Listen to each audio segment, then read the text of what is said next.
I'll say anything to get you defensive. Because you walk around so associated as this ego, and you think that's not who you are. You think you're something that has an ego. No, I'm sorry. You are the ego. You're so associated with it that when you talk to me the way an ego would talk to me. My job is to help you see that that's what you're doing. Your job, according to you, is to get pissed off about it.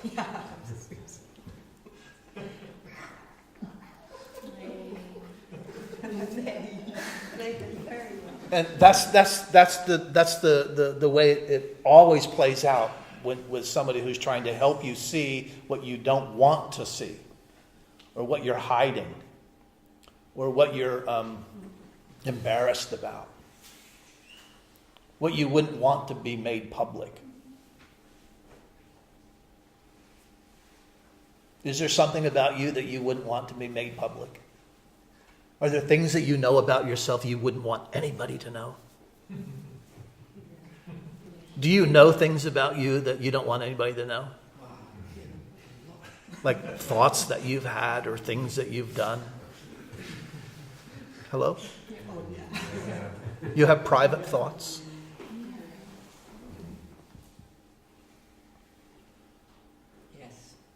Well, if anybody said no, tell me one of those things that you think that,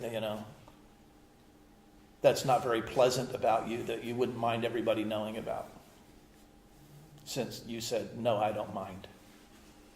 Did anybody here, raise your hand if you said, no, I don't mind.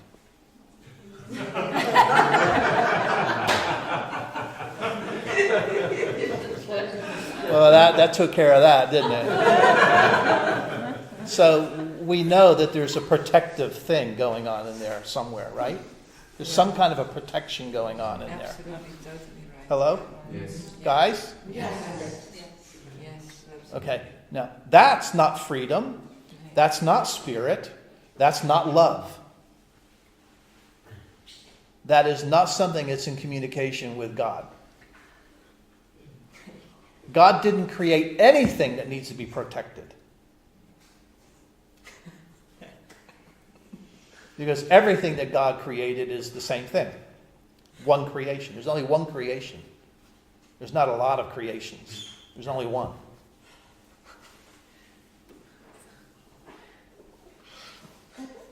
So what would you be protected from?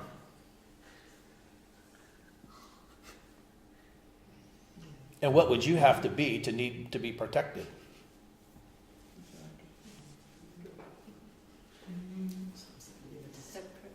If that's not a part of creation, what would you be to need to be protected?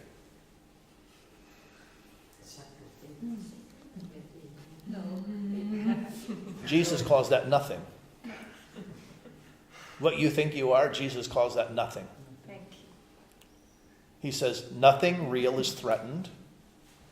Nothing unreal exists. So you must be nothing when you're threatened. And only something threatened needs to defend itself. So when you defend yourself, your real self is not part of your awareness. So that is what we call the ego. Do you understand what I'm helping you look at?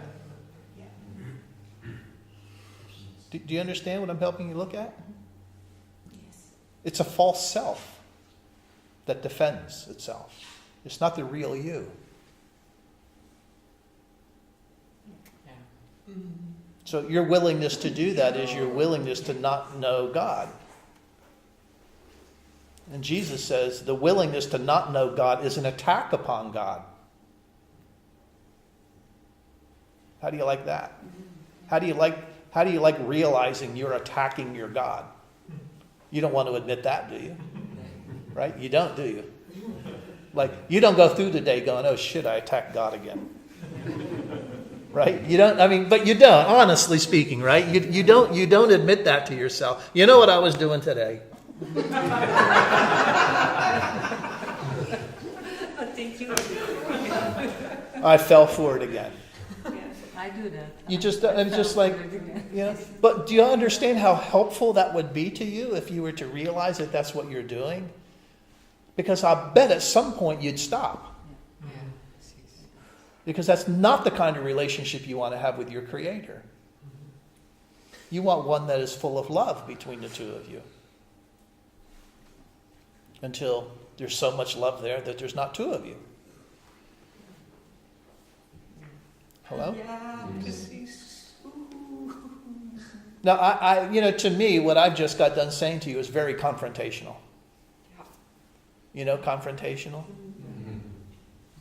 Hello? Yes. What I teach is very confrontational to the ego. Not to you, but to the ego. But if you think it was confrontational to you, then you think you are the ego. That's why I say, you're not something that has an ego. You are the ego. And you need to find the true you.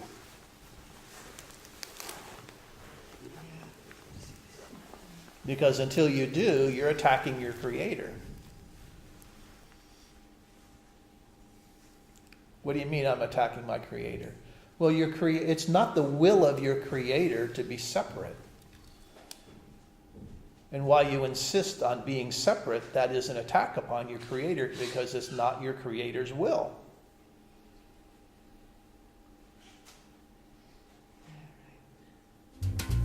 Yeah, right.